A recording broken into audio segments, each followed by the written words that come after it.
Welcome friends, आप सभी का स्वागत है आज की हमारी एक नई वीडियो में। आज की इस वीडियो में हम पढ़ेंगे क्लास 10th के चैप्टर नंबर 14 को। तो आइए से हम देखते हैं। तो इस चैप्टर का जो क्लास 10th का चैप्टर नंबर 14 है, इसका नाम है सांख्यिकी। इसमें हम संख्याओं और आंकड़ों के बारे में पढ़ेंगे, जिसमें हम संख्याओं के द्वारा उनके औसत, जिसे प्रतिनिधि मान या माध्य के नाम से भी जानते हैं, जो हमने पिछली क्लासों में या 10th क्लास से पहले आपने पढ़ा होगा, जैसे औसत कैसे कहते हैं या फिर प्रतिनिधि मान कैसे निकाला जाता है। तो यहाँ पर औसत या प्रतिनिधि मान को ही माध्य कहा जाता है, लेकिन इसको हम यहाँ पर औसत या प्रतिनिधि मान ना कहकर माध्य कहते हैं, जिसे x बार से लिखा जाता है। इसके अलावा हम माध्यक और बहुलक को निकालना भी इसमें सीखेंगे।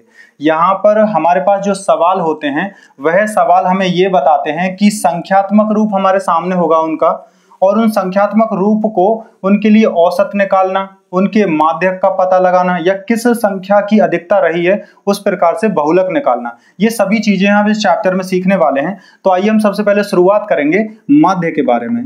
तो जो देखिएगा, जो ये माध्य है, जो माध्य होता है वो किसी भी संख्याओं के लिए, या हम जैसे मान लीजिए हमारे पास उदाहरण के रूप में हम कहें संख्याएं 1 2 3 4 5, अगर हमारे सामने ये 5 संख्याएं हैं और हमसे पूछा जाए कि इनका माध्य जो है वो क्या होगा, तो इनके लिए सूत्र होता है औसत के लिए। जब हम औसत निकालते थे तो उसका सूत्र होता था कि संख्याओं का योग बटे संख्याओं की संख्या। इस सूत्र का प्रयोग करके हम औसत निकालते थे। तो इसी प्रकार से यदि इसका माध्य निकालने की कोशिश करें या फिर इसका औसत निकालें, तो वो कितना होगा, सभी को पहले जोड़ना पड़ेगा। तो 1 + 2 + 3 + 4 + 5।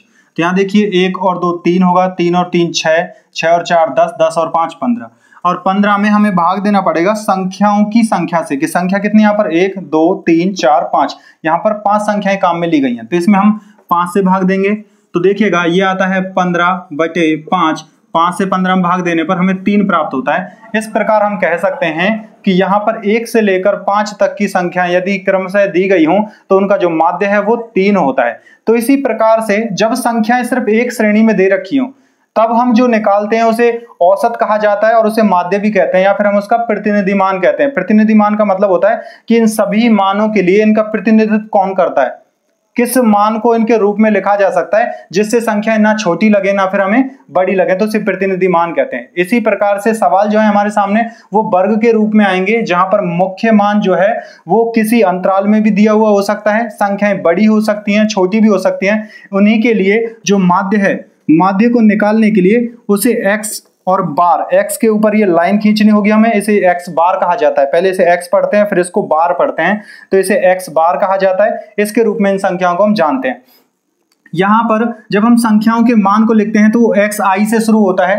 i, यहाँ पर i का मान जो है i बराबर से 1 और n तक यह मान जाता है। n जो है वो अनंत तक हो सकता है। n वह मान है जितना हमें सवाल में दिया गया होगा। जैसे मान लीजिए 5 मान दे रखा है तो n का मान 5 कहलाएगा। तो 1 से लेकर 5 तक की सभी संख्याएं होंगी यहाँ पर। इसके अलावा यहाँ पर फ्रीक्वेंसी, जो बारंबारता है, बारंबारता का उपयोग भी किया जाता है, जो f से लिखा जाता है। इसका प्रयोग करके उसका गुणा हमें x से करना होता है, तब जाकर हम उन सभी संख्याओं का योग निकालते हैं, और जितनी बार की हमें संख्या दे रखी है, n का मान जितना होगा उसका प्रयोग हम उसमें भाग देने के लिए करते हैं, जिससे भी हमें इसके बारे में पता लगने वाला होगा। तो आइए अब उसकी शुरुआत करते हैं, तब हम इसके बारे में सवाल भी जानेंगे।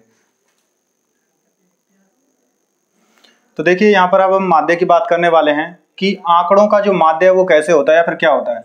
आंकड़ों को प्रेक्षण भी कहा जाता है। तो आंकड़ों या प्रेक्षणों का जो माध्य है वो होता है सभी प्रेक्षणों का योग बटे प्रेक्षणों की संख्या। यहां पर जो प्रेक्षण है, इसको थोड़ा सा समझ लेते हैं। जो प्रेक्षण होते हैं, प्रेक्षण को लिखा जाता है xi से। यहां पर प्रेक्षण को xi से लिखा जाता है। इसी के साथ में एक होता है बारंबारता। बारंबारता को ही फ्रीक्वेंसी कहा जाता है, जिसे हम f से लिखते हैं। यहां पर बारंबारता का मतलब होता है कि जो मुख्य मान, प्रेक्षण का जो मान है वो कितनी बार आया है, वो इससे पता चलता है हमें। अब हम यहां पर सूत्र में प्रयोग करते हैं सभी प्रेक्षणों का योग। मान लीजिए एक उदाहरण से इसको समझते हैं कि हमारे पास में जो प्रेक्षण है वो है 1 2 3 4, ये हमारे xi कहलाएंगे। इसके अलावा जो बारंबारता है इनकी, जो फ्रीक्वेंसी है वो है 2 4 3 4। इसके अलावा अब हम इस सवाल को आगे बढ़ाते हैं। अब हमसे कहा गया है कि यहां हमें इनका माध्य निकालना है, तो हमें किसकी आवश्यकता होती है? सभी प्रेक्षणों का योग। वो कैसे निकालेंगे? तो देखिएगा, एक जो है वो कितनी बार आया है? एक तो 2 बार आया है। फ्रीक्वेंसी जो बारंबारता है वो हमें बताता है कि इस x का मान, इस प्रेक्षण को कितनी बार काम में लिया गया है। एक को 2 बार काम में लिया गया है, और यहां पर 2 को 4 बार, 3 को 3 बार काम में लिया गया था, और 4 को 4 बार। इसका जब हम योग करते हैं तो इसको यहां समझिएगा ध्यान से, तो इसका योग जो होता है वो 1 + 1 से हो सकता है। क्यों? क्योंकि 1 को 2 बार लिखा है तो 2 बार ऐसे लिख सकते हैं। दूसरा, 2 को 4 बार लिखा गया है, 2 + 2 + 2 + 2। तो उसके बाद 3 को 3 बार लिखा है तो इसमें लिखेंगे 3 + 3 + 3, और 4 को 4 बार तो 4 + 4 + 4 + 4। इस प्रकार लिख सकते हैं। इसके अलावा इसका दूसरा तरीका यह भी हो सकता है, यदि हम इस मुख्य मान को ही इससे गुणा कर दें, क्योंकि इसका योग देखिएगा कितना आता है। इसका जो योग है 1 + 1 बराबर से 2 हो जाएगा। यहाँ 2 + 2 4 + 2 6 + 2 8, ये 8 हो जाएगा। इन सबको जोड़ते हैं, 3 और 3 6 और 3 9, 4 को 4 बार जोड़ेंगे आएगा 16। या फिर इनका हम गुणा करें तो क्या बनता है? xi का गुणा f से करना है, तो इसमें लिखते हैं हम xi और fi। अब ये fi क्यों लिया गया है? fi हमें वह क्रम संख्या बताता है कि कौन से क्रम की फ्रीक्वेंसी, बारंबारता को हम xi के किस मान से गुणा कर रहे हैं। तो यहां पर xi और fi एक जैसा रहेगा। अगर i का मान हम 1 रखते हैं तो x का मान भी पहला होगा और f का मान भी पहला ही होगा। इसके बाद में यदि x का मान दूसरा है तो f का मान भी दूसरा होगा। तो देखो, 1 × 2 करने पर कितना आता है? 2 आ जाएगा। 2 × 4 करने पर 8 आएगा। 3 × 3 करने पर 9 आएगा, और 4 × 4 करने पर 16 आएगा। अब उसके बाद जो हमें सूत्र में चाहिए था वो था सभी प्रेक्षणों का योग। सभी प्रेक्षणों का योग क्या होगा? इन सभी प्रेक्षणों से हमें क्या मिला? इनका योग यहां पर है, इन सबको जोड़ेंगे तो इनका योग मिल जाएगा। ये किससे लिखा जाएगा? योग को लिखने के लिए पहले हम जोड़ते थे, लेकिन उसके लिए अब हमें एक चिन्ह की आवश्यकता होगी जिसे कहा जाता है सिग्मा। इस चिन्ह को सिग्मा कहा जाता है। इस चिन्ह का प्रयोग करते हैं हम, इस चिन्ह को सिग्मा कहा जाता है। ये ग्रीक लेटर है, ग्रीक लेटर है, इसका प्रयोग करते हैं, इसको लिखते हैं सिग्मा। और किसका? सिग्मा का मतलब है कि हम जोड़ कर रहे हैं, लेकिन किसका जोड़ कर रहे हैं? xi और fi का। तो इसमें हम लिखेंगे सिग्मा xi और fi, जो बराबर होगा किसके? अब इन सबको हम एक साथ जोड़ सकते हैं। तो देखिए यदि अब हम यहां पर जोड़ें 9 और 16 25 हो जाएंगे, 25, और उसके बाद 8 और 2 10, 10 और 25 मिलकर हो जाते हैं 35। तो इसको हम लिख सकते हैं 35। यहां पर ये 35 हो गया। इसके साथ में हमें किनकी आवश्यकता थी? प्रेक्षणों की संख्या, कि प्रेक्षण जो है हमारे पास वो कितने थे, कितने प्रेक्षण है हमारे पास वो हमें जानना है। या तो हम क्या करें, इन सबको जोड़ लें कि कितनी बार है, 1 2 3 4 5 6 7 8 9 10 11 12 13 बार प्रेक्षणों का उपयोग किया गया। या फिर यहाँ फ्रीक्वेंसी जो इनकी बारंबारता है, यहीं से हमें पता चल जाए कि प्रेक्षण जो है वो कितने हैं हमारे पास। तो क्या करेंगे, इन सबको भी जोड़ सकते हैं। 4 और 4 8, 8 और 3, और यहाँ पर ये 2 है, 8 और 5 13 हो जाएगा। तो इसको लिखेंगे सिग्मा, क्योंकि यहाँ भी हम क्या कर रहे हैं? जोड़ कर रहे हैं। तो सिग्मा fi, तो सिग्मा fi बराबर से कितना हो जाएगा? इन सब का योग कितना आ रहा है? 13 आ रहा है। तो इस प्रकार इसका प्रयोग हम कर सकते हैं। अब हमारा जो सूत्र क्या कहता है कि हमें क्या निकालना है? आंकड़ों का माध्य निकालना है। और हमने कहा था कि जब माध्य निकालते हैं हम, तो माध्य को लिखते हैं x बार से, x बार से लिखेंगे बराबर से। अब इसका सूत्र क्या बनेगा? Sigma fi xi। तो इसमें लिखेंगे पहले सभी प्रेक्षणों का योग, वो कहलाता है सिग्मा fi xi, या फिर xi fi, उल्टा भी इसको लिख सकते हैं, इससे उत्तर पर कोई प्रभाव नहीं पड़ेगा। xi fi बटे दूसरा है सिग्मा fi, तो इसका प्रयोग करेंगे बटे सिग्मा fi। अब जो हमारे पास मान मौजूद है उस मान को हम यहां पर लिख सकते हैं। यह आ जाएगा 35, तो यहाँ 35 है तो ये 35 लिखेंगे हम बटे, और उसके बाद सिग्मा fi का मान जितना दे रखा है वो 13 है, तो इसमें अब हम 13 लिख देंगे। यहाँ पर आ जाएगा अब ये 13। अब उसके बाद x बार बराबर से, या तो हम चाहें इसका मान ऐसा ही लिख सकते हैं, अगर इस भिन्न को ऐसा नहीं लिखना चाहते तो हम इसको चाहें तो या तो इसे पॉइंट में पूरा किया जा सकता है, पॉइंट में भी पूरा नहीं करना चाहते अगर आप इसे, तो आप इसे मिश्रित भिन्न में लिख सकते हो। जैसे कि देखो 13 दूनी 13 कम 13, 13 दूनी 26, 13 × 3 39, तो 2 बार भाग जा रहा है तो पूरा कर सकते हैं, या फिर आप बगल में भाग देकर भी देख सकते हो। जैसे 13 से अगर 35 में भाग दिया जाए 13 दूनी 26, यहाँ से घटाएंगे, यहाँ से 9 बचेगा, यहाँ पॉइंट आ जाएगा, ये आ जाएगा 90, 13 पंजे 65, 13 छंग 78, 13 7 91, 13 छंग 78। अब घटाएंगे ये 2 ये 1, अब 0 बढ़ा सकते हैं क्योंकि संख्या हमारे पास मौजूद है। तो इसी प्रकार ये भाग जो है वो लगातार आगे चलता रहेगा। तो इसमें 13 पंज 65, 13 छंग 78, 13 7 91, 13 8 104, 13 9 117 घटाएंगे, फिर 3 बचेगा और यह मान मुख्य रूप से लगातार चलता रहेगा। तो इस मान को हम पॉइंट के बाद या फिर हम कहें तो दशमलव के बाद 2 बिंदुओं तक लिख सकते हैं, जो आएगा 2.69 और उसके बाद ये मान आगे बढ़ सकता है। तो इस प्रकार हम कह सकते हैं इन सभी के लिए जो माध्य होगा वो किस प्रकार निकाला जाएगा, इस सूत्र की सहायता से। तो जो हमारे माध्य का सूत्र है वो इस प्रकार लिखा जाता है। आप चाहें तो इस उदाहरण के लिए भी इस उदाहरण को दोबारा से देख सकते हैं और चाहे तो इसका स्क्रीनशॉट ले सकते हैं। जो हमारे लिए औसत होता है वही हमारे लिए माध्य कहलाता है और इसका प्रयोग भी हम आगे भी सीखेंगे, क्योंकि माध्य को अगर हम छोटी संख्याओं के लिए देखें तो यहाँ संख्या छोटी थी, आसानी से गुणा करना भी हमारे लिए आसान था, तो आसानी से गुणा कर लिया और हम भाग भी दे पाए थे। लेकिन यही संख्या यदि लाखों में, हजारों में, करोड़ों में हो तब इन सवाल को कैसे करते हैं। संख्या जब धीरे धीरे आगे बढ़ती हैं तब इनका प्रकार भी बदल जाता है। उसी के साथ एक चीज और हम जानेंगे कि यहाँ पर जो xi का मान है, ये xi का मान ये तो एक एक के रूप में दे रखा है, लेकिन कई बार ऐसा होता है सवाल हमारा बदल जाए। यदि हम कैटेगरी, यदि हम समूह बनाने लगे तो समूह निर्माण में एक मान तो होता है निचली सीमा, जिसमें कहा जाए, जैसे मान लीजिए कुछ बच्चों को, हम क्लास के बच्चों को देख रहे हैं कि ऐसे बच्चों को देखिए जिनका वजन 21 से 25 के बीच में है, उनको देखते हैं। फिर जो इनका वजन 25 से 30 के बीच में है या फिर 26 से 30 के बीच में, फिर 31 से 35 के बीच में है, फिर 36 से 40 के बीच में। यदि ऐसा एक समूह हम बनाने लगे जहां पर xi का जो मान है वो सामूहिक रूप में या फिर अंतराल के रूप में दिया हुआ हो, तो उन सवालों को कैसे करते हैं तो इन्हें भी हम जानेंगे। तो आइए अब हम उसकी शुरुआत करते हैं कि इन्हें कैसे पूरा किया जाएगा। देखिए अब हम बात करते हैं वर्ग चिन्ह की। तो यहाँ पर जो वर्ग चिन्ह है वो क्या होता है।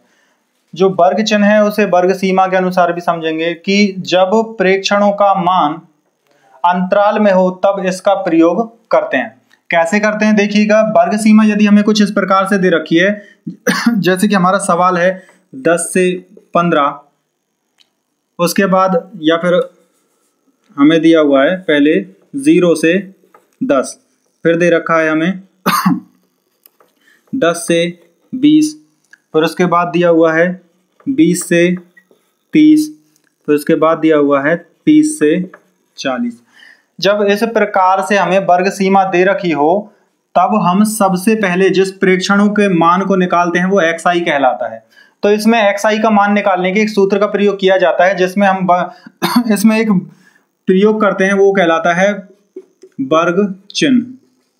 वर्ग चिन्ह कैसे निकाल पाएंगे। वर्ग चिन्ह ही हमें xi का मान निकाल के देता है, जिसमें हमें आवश्यकता होती है सबसे निचली सीमा और सबसे ऊपरी सीमा की। तो इसमें जिस xi, यदि हम पहले अंतराल पर बात कर रहे हैं तो पहले अंतराल के लिए सबसे छोटी सीमा कौन सी है और सबसे बड़ी सीमा, या में सबसे छोटा मान कौन सा है और सबसे बड़ा मान कौन सा है। तो इसमें लिखते हैं सबसे निचली सीमा प्लस सबसे ऊपरी सीमा बटे 2। अब इसका प्रयोग करके हम क्या करेंगे, यहां पर इनका मान निकालेंगे। तो इनको हम एक दूसरे रूप में भी लिख सकते हैं, जहां पर देखिए जो कहलाएगा xi बराबर से l। l का मतलब होता है लोअर का मतलब होता है निचला, लोअर लिमिट निचली सीमा, और ये कहलाता है अपर लिमिट ऊपरी सीमा। तो इसको l प्लस u से लिख सकते हैं और बटे 2। अब देखिए मान निकालेंगे हम, 0 प्लस 10 करेंगे तो ये 10 हो जाएगा, 10 बटे 2 करेंगे तो हमें 5 मिल सकता है। दूसरा 10 प्लस 20 करेंगे तो 30 होगा, 30 बटे 2 करते हैं तो 30 का आधा करने पर हमें प्राप्त होता है 15। अब उसके बाद 20 प्लस 30 करेंगे तो 50 आता है, 50 का आधा करने पर हमें प्राप्त होता है 25। उसी प्रकार यहाँ पर देखते हैं अगला जो है वो 30 और 40 है, 40 और 30 70 होते हैं, 70 का आधा करेंगे तो 35 प्राप्त होगा। तो इस प्रकार से हमारे सामने सबसे पहले जो हम सवाल को हल करते हैं, हमें आगे बढ़ना होता है xi के मान के लिए। अब xi का मान जब हम निकाल लेते हैं तो हमें सवाल में ही fi का मान दिया हुआ होता है। हमें जो बारंबारता है फ्रीक्वेंसी वो पहले से दे रखी होती है, हमें उसको लिखते हैं। जैसे मान लीजिए इसके लिए फ्रीक्वेंसी हम 1 2 3 4 और 5, 1 2 3 और 4 हम इसके लिए फ्रीक्वेंसी मानते हैं। जो बारंबारता है वो 4 तक दे रखी है। अब हमें सवाल को हल करने के लिए किसकी आवश्यकता होगी? अब हम fi और xi का मान निकालेंगे। fi xi कैसे? दोनों का गुणा करके, और उसके बाद में सवाल को आगे हल करेंगे। कैसे? सिग्मा fi xi, जो हमारा सूत्र क्या था, x बार बराबर से होता है सिग्मा fi xi बटे सिग्मा fi। इसका प्रयोग करके हम सवाल को हल करते हैं। तो यहां पर जब वर्ग सीमा को भी हम हल करना सीख लेते हैं, तब हम कहते हैं कि हमने माध्य निकालने का पहला तरीका पूर्ण कर लिया है, जिसके आधार पर हम एक सवाल भी करके देखेंगे। तो यहां पर माध्य जब निकाला जाता है तो इस प्रकार के सवालों को जिस विधि से हल करते हैं यह कहलाता है प्रत्यक्ष विधि। इस विधि को हम प्रत्यक्ष विधि कहते हैं, जिसका नाम मैं यहां पर लिख रहा हूं, प्रत्यक्ष विधि। और इस विधि का प्रयोग सबसे अधिक किया जाता है। इस प्रत्यक्ष विधि में सिग्मा fi xi अपॉन में सिग्मा fi का प्रयोग करते हैं। यहां xi का मान निकालने के लिए हमें वर्ग चिन्ह के लिए xi बराबर से l प्लस u बटे 2 का प्रयोग करना होता है। तो आइए अब इसकी हम शुरुआत करते हैं। एक सवाल इसके लिए हम करके देखेंगे। तो देखिए पहले एक बार इसको हम हल करके देख लेते हैं, ताकि आपको यह भी समझ में आ जाए कि वर्ग सीमा का जो सवाल है वो कैसे हल होता है। नया सवाल भी हम बाद में देखेंगे, पहले जो हमने लिखा हुआ है हम उसी को पूर्ण करके देखते हैं। तो सबसे पहले हमें आवश्यकता किसकी होती है? इन दो चीजों की, सिग्मा fi xi और अपॉन में सिग्मा fi। तो सिग्मा fi का मान निकाल लें हम पहले। तो सिग्मा fi में देखो क्या करना होगा, इन सबको जोड़ना है। तो 1 + 2 3, 3 और 3 6, 6 और 4 10। तो लिखेंगे सिग्मा fi बराबर से 10 हो गया। अब हमें किसकी आवश्यकता है? तो यहां पर हम इसको थोड़ा सा मिटा देते हैं और इस मान को यहां लिख लेते हैं, ये है xi का मान।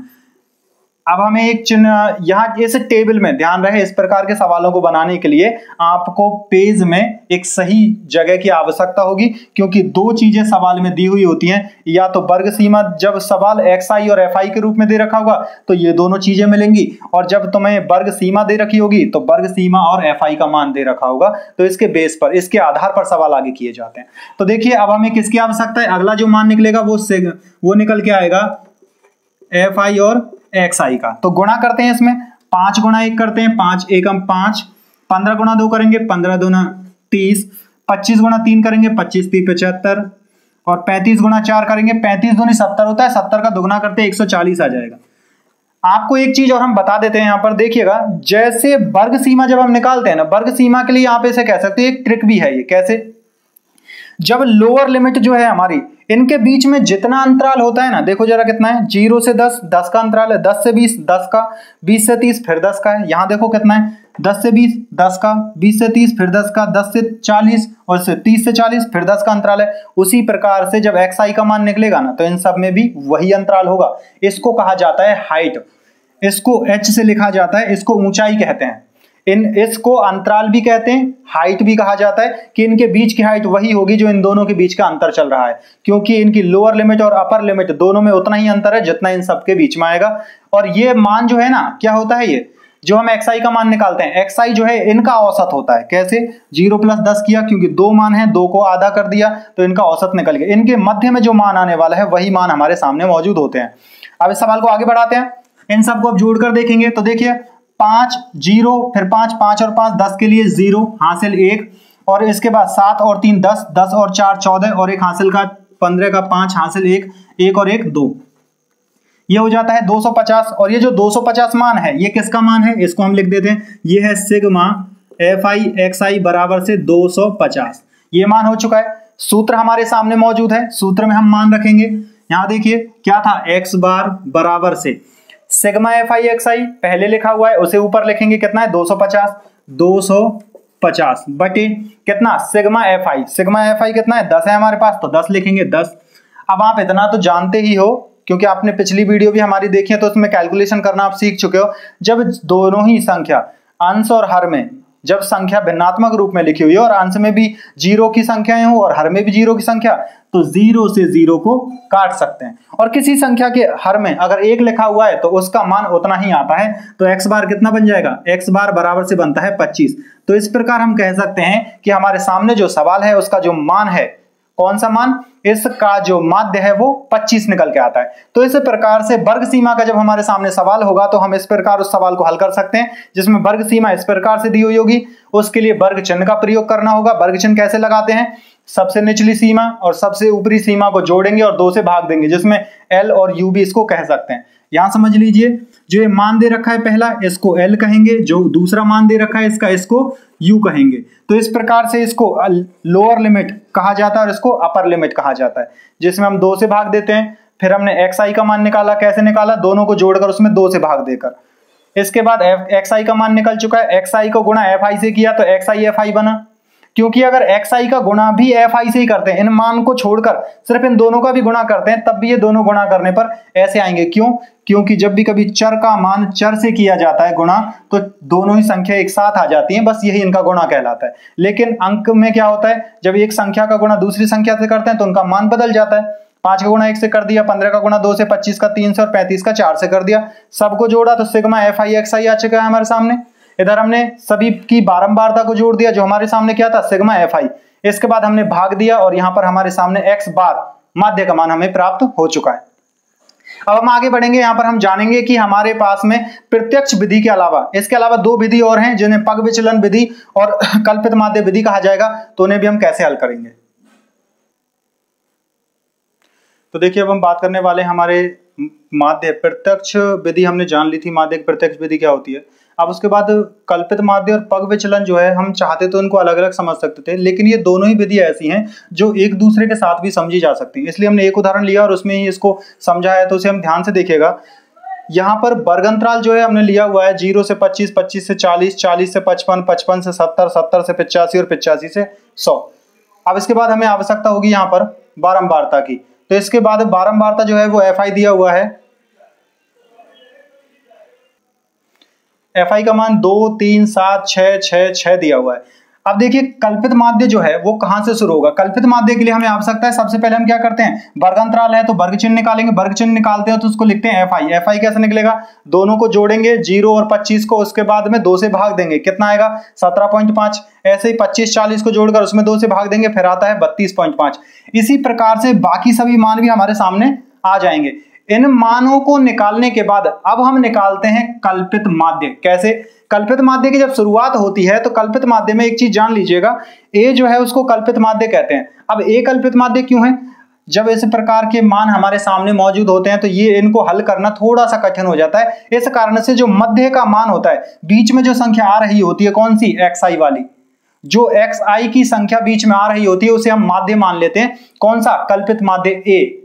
एज्यूमिंग मेथड है, क्योंकि इसका नाम होता है assumed mean method, assumed mean method. तो उसके एज्यूम्ड से ए से इसको इंडिकेट किया जाता है, ए से लिखते हैं। तो 47.5 जो है हमने ए मान लिया।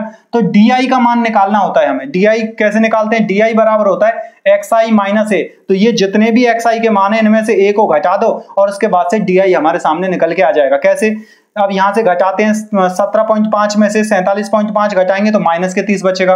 32.5 में से 47.5 घटाएंगे तो 15, 47.5 में से यही घटाएंगे तो 0। फिर उसके बाद ये संख्या छोटी थी इसलिए ऋणात्मक चिन्ह आया, ये संख्या बड़ी है तो धनात्मक चिन्ह और संख्याएं मिल जाएंगे हमें कौन सी है।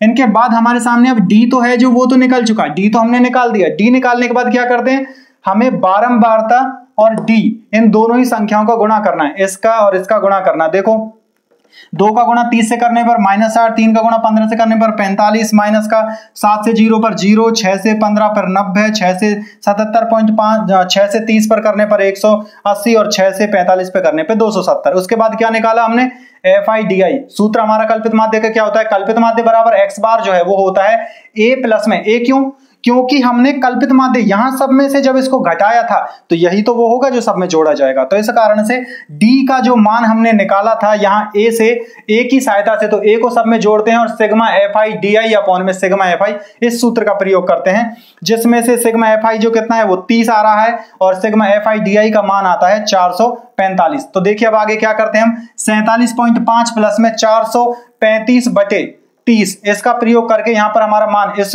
47.5 को अलग रहने देंगे। उसके बाद इसे हल करते हैं, आता है 14.5, दोनों को जोड़कर हमें मान प्राप्त होता है 62। तो इस प्रकार से हम इसका जो माध्य है वो हम प्राप्त कर सकते हैं। अब आते हैं अगली विधि पर। ध्यान रहे, इसमें अगली विधि पर जाने से पूर्व हम किन किन मानों का प्रयोग करते हैं। देखो, वर्ग अंतराल पहले से हमारे पास मौजूद होता है, एफ सवाल में दिया हुआ है, एक्स आई हमें निकालना होता है, डी आई का मान जो है वो कल्पित माध्य में निकालना होता है, डी आई और एफ आई डी आई का। ध्यान रहे, डी आई और एफ आई डी आई का जो मान है वो हमें कल्पित माध्य में निकालना होता है।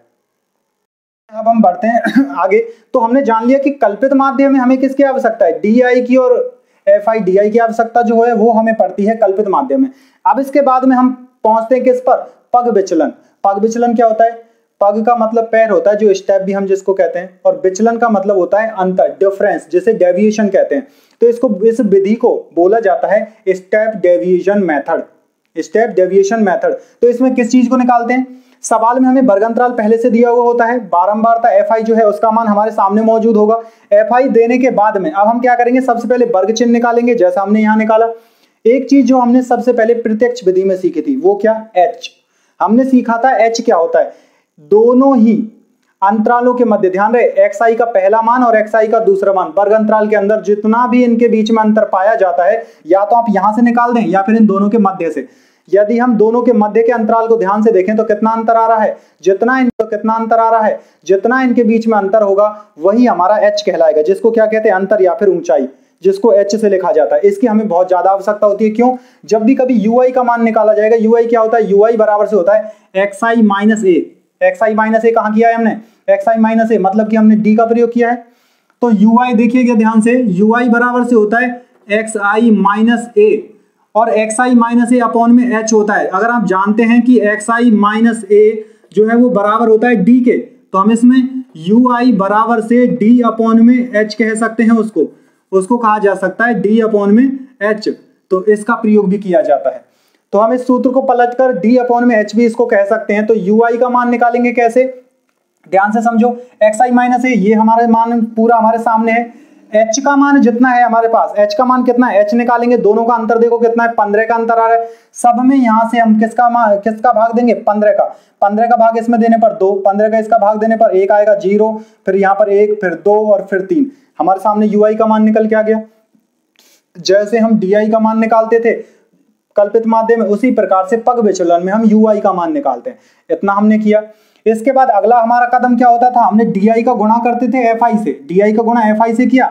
ऐसा ही पग विचलन में यूआई का गुणा एफ आई से करेंगे, यूआई का गुणा एफ आई से। इन दोनों सारणी में जो मान दे रखे हैं उन दोनों का एक दूसरे से गुणा होगा। देखो, 2 का गुणा -2 से करेंगे, 3 का गुणा -1 से, 0 का गुणा 7 से, 6 का गुणा 1 से, 6 का गुणा 2 से और 6 का गुणा 3 से। हमारे सामने यूआई एफ आई यूआई निकल के आता है। हम ऐसा क्यों कर रहे हैं, हम इसमें जब ये सवाल आगे बढ़ा रहे हैं तो कभी तो हम कल्पित माध्य में डी आई निकाल रहे हैं, पग विचलन में हम यूआई निकाल रहे हैं। इतना सब हमें क्यों करना होता है, इतने सब की आवश्यकता हमें इस कारण से होती है क्योंकि सवाल में वर्ग अंतराल और बारंबारता का मान यदि बड़ी संख्याओं के अंतर में हो, बड़ी संख्याओं के रूप में दे रखा हो, जैसे या तो 2 अंकों की संख्या, 3 अंकों की संख्या, 4 अंकों की संख्या हो, तो हमारे सवाल को आसान बनाने के लिए कैलकुलेशन, जो हमारी गणना है, जोड़ घटा गुणा भाग जो हम इनके अंदर करने वाले हैं, उनको आसान बनाने के लिए इन विधियों का प्रयोग किया जाता है। अगर संख्याएं हमारे सवाल छोटा है तो जरूरी नहीं है कि आप कल्पित माध्य पग विचलन का प्रयोग करें, आप सीधा ही प्रत्यक्ष विधि का प्रयोग करके सवाल को हल कर सकते हो, वहां से भी आपका सवाल हल हो जाएगा। लेकिन जब भी कभी मुख्य मान जो है, इनके जो वर्ग अंतराल है, वर्ग चिन्ह या बारंबारता, इनके मान जब बड़ी संख्याओं में होते हैं तब हमें आवश्यकता होती है कि हम या तो कल्पित माध्य से उसे हल करें, और कल्पित माध्य से भी हल करने में यदि कठिनाई पैदा हो तब पग विचलन का प्रयोग किया जाता है। क्योंकि इसके अंदर जो संख्या है, जैसे देखो एफ आई डी आई का मान फिर भी थोड़ी बड़ी संख्याओं में आ रहा था, लेकिन एफ आई यू आई का मान कितना छोटा हो गया हमारे सामने। इन सब का योग मिलकर भी 29 आ रहा है, लेकिन इन सब का योग कितना आया था, 435 आया था। तो इस प्रकार जो हमारा मान है, हमारा जो सवाल है वो छोटा हो जाए और आसान बने, इस कारण से पग विचलन और कल्पित माध्य का प्रयोग किया जाता है माध्य निकालने के लिए। अब हम आगे बढ़ते हैं। अब हमने जान लिया एफ आई यू आई का मान कितना है, सिग्मा एफ आई यू आई बराबर 29 आ चुका है। हमने किन नई चीजों का इसमें प्रयोग किया, यू आई का प्रयोग किया, एच का प्रयोग भी किया है, और ध्यान रहे एक्स आई माइनस ए का प्रयोग भी किया है।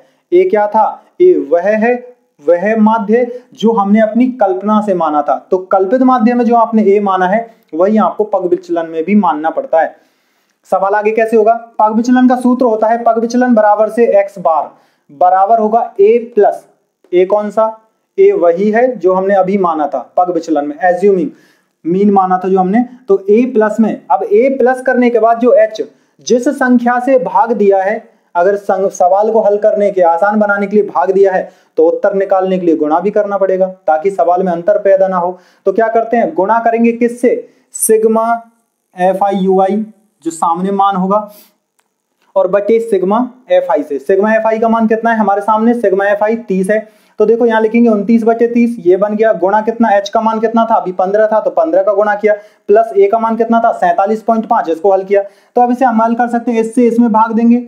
जैसे इससे इसमें भाग, जब देखो ये दोनों संख्याएं कैसी हैं, ये इसके गुणा में है क्योंकि ब्रैकेट का मतलब जो है वो गुणा होता है। तो ये संख्या लिखी हुई है 15 गुणा 29/30, 15 से 30 को 2 बार काटा जा सकता है और 29 का आधा करेंगे तो कितना होगा, 14 से आधा और अधिक होगा क्योंकि 14 दूनी 28 होता है, तो 14.5 हो जाएगा इसका मान। 14.5 यहाँ लिखा, 47.5 प्लस 14.5 बराबर से 62 हो जाएगा, और यहाँ भी कुछ ऐसा ही आया था।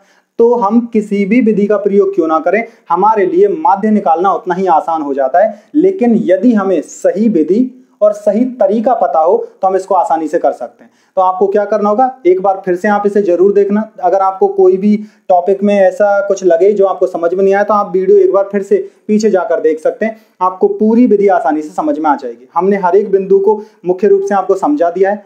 तो आज की हमारी इस वीडियो में हमने जाना कि माध्य जो है वो किस प्रकार से निकालते हैं और माध्य कितने प्रकार का होता है। इसके आगे के जो टॉपिक है माध्यक और बहुलक, उनको हम जानेंगे हमारी अगली वीडियो में। तो आज की अब इस वीडियो में इतना ही, फिर हम मिलेंगे आपसे एक नए टॉपिक के साथ में जिसमें माध्य होगा और बहुलक भी अगली वीडियो में। तब तक के लिए धन्यवाद।